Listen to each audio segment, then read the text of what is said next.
కావేరి, ఉష ఒక్కరే అని నిరూపించడానికి ఏసీపీ విజయ్ చేస్తున్న ప్రయత్నాలన్నిటిని తిప్పికొడుతూ బాలరాజు ఎప్పటికప్పుడు ఊహించిన ట్విస్టులు ఇస్తూ ఉన్నాడనమాట. అయితే కావేరినే ఉష అని కన్ఫర్మ్ చేసుకున్నాడు ఏసీపీ విజయ్. తన మనిషిని డెహ్రాడూన్‌కి పంపించి అక్కడ రామ్మోహన్, అలాగే రాజేశ్వరి దంపతులకు కూతురే లేదన్న విషయం అయితే కనుక్కొని వస్తాడు. ఆ విషయాన్నే కావేరి దగ్గర ఈ ఏసీపీ విజయ్ చెప్తాడు. అప్పుడే బాలరాజు ఇంకొక ట్విస్ట్ ఇస్తాడనమాట. ఉష పేరెంట్స్‌ని రంగంలోకి దించుతాడు. వాళ్ళు సడెన్ ఎంట్రీ ఇవ్వడంతో ఈ ఏసీపీ విజయ్‌కి ఏం అర్థం కాదు. మా కన్న కూతుర్ని పట్టుకొని మా కూతురు కాదని చెప్తావా అంటే, ఉష నీ కూతురే లేదంట కదా మీకంటే అసలు కూతురే లేదని చెప్పారా? ఉష నా కూతురు కాదని చెప్పారా? మా అమ్మాయి పేరు రష్మి.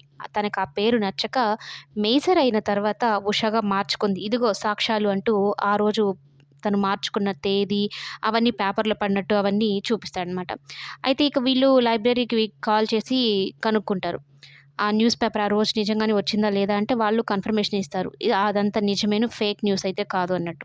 ఇక ఏం చేయాలో అర్థం కాక అక్కడి నుంచయితే కోపంగా వెళ్ళిపోతాడు. ఇక నా మీద కాన్సంట్రేషన్ పెట్టడం తగ్గించి మీ పనులు మీరు చూసుకోండి అని కావేరి చెప్తుంది.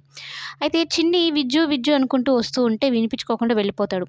సరే ఫోటోస్ ఇవ్వాలి అంటూ చిన్ని ఈ విజ్జు దగ్గరికి వెళ్తుంది. ఇంటికి వెళ్తుంది. అక్కడ ఊహించిన నిజాల్ని చూసి తట్టుకోలేకపోతుంది.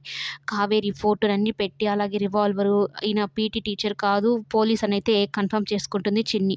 ఇదేంటి అమ్మ కోసమే వచ్చాడా? అమ్మని మళ్ళీ అరెస్ట్ చేసుకొని వెళ్తారా? అన్నట్టు భయపడిపోతుందనమాట. అక్కడి నుంచి ఫోటోస్ కూడా ఇవ్వకుండా ఇంటికైతే వచ్చేస్తుంది.